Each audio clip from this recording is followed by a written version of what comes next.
सबके हेलीकॉप्टर को चेक कीजिए, हमारे पास कुछ छुपाने को ही नहीं है, हमें कोई दिक्कत नहीं है, हमारे पास क्या छुपा, साच को आज नहीं, किसी को कितना चेक कर लीजिए। पीएम मोदी इस देश को विभाजन करने की कोई भी चीज बाकी नहीं छोड़ेंगे। उनके पास एक काम नहीं है अपना दिखाने का जिसके नाम पर वोट मांग सके, ना भविष्य की नीति है, और इसीलिए उनके खोखले दावे और जुमलों से देश जो है वो हाथ जोड़ के कह रहा है, हो गया प्रभु अब निकलिए यहाँ से। प्रधानमंत्री काहे मुंह उठा के बेकार की इधर उधर की बातें करते हैं अनर्गल, मुद्दों की बात करिए ना। मनोज तिवारी के घटिया गानों से और मनोज तिवारी की गंदी राजनीति से वहाँ की जनता उकता चुकी है। हेलीकॉप्टर को चेक किया गया, हमें कोई दिक्कत नहीं, सबके हेलीकॉप्टर को चेक कीजिए, हमारे पास कुछ छुपाने को ही नहीं है। ऐसे ही प्रधानमंत्री के हेलीकॉप्टर को चेक करिए, गृह मंत्री को चलिए, उनके तमाम लोगों को करिए। एक लेवल प्लेइंग फील्ड होनी चाहिए, निष्पक्ष संस्था है इलेक्शन कमीशन, उसके अधीन इस समय कानून व्यवस्था है, बिल्कुल चेक कीजिए, सबको चेक कीजिए। इस बात का भी तो जवाब मिलना चाहिए। सोशल मीडिया पे मुझे याद है कुछ महीने पहले मोदी जी कहीं गए थे चुनाव के दौरान, बड़े बड़े काले बैग निकल रहे थे, वो किसके थे,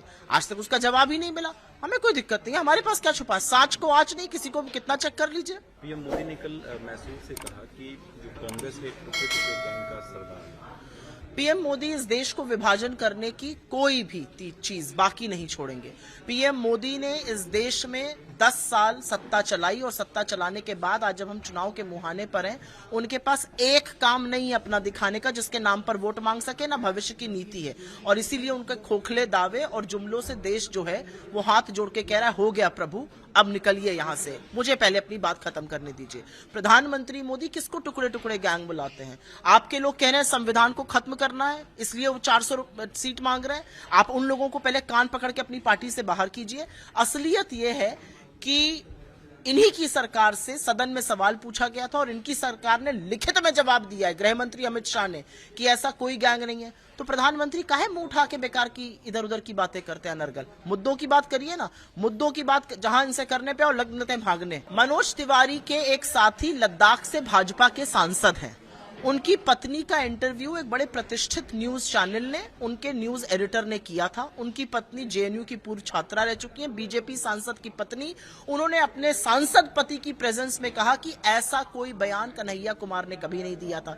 दिक्कत की बात क्या है, मनोज तिवारी के हाथ पांव गए हैं फूल। मनोज तिवारी को पता है कि एक ऐसा व्यक्ति आया है चुनाव लड़ने जो मोदी जी को से सवाल पूछता है, उनसे डरता नहीं है, उनकी बखिया उधेड़ कर रख देता है।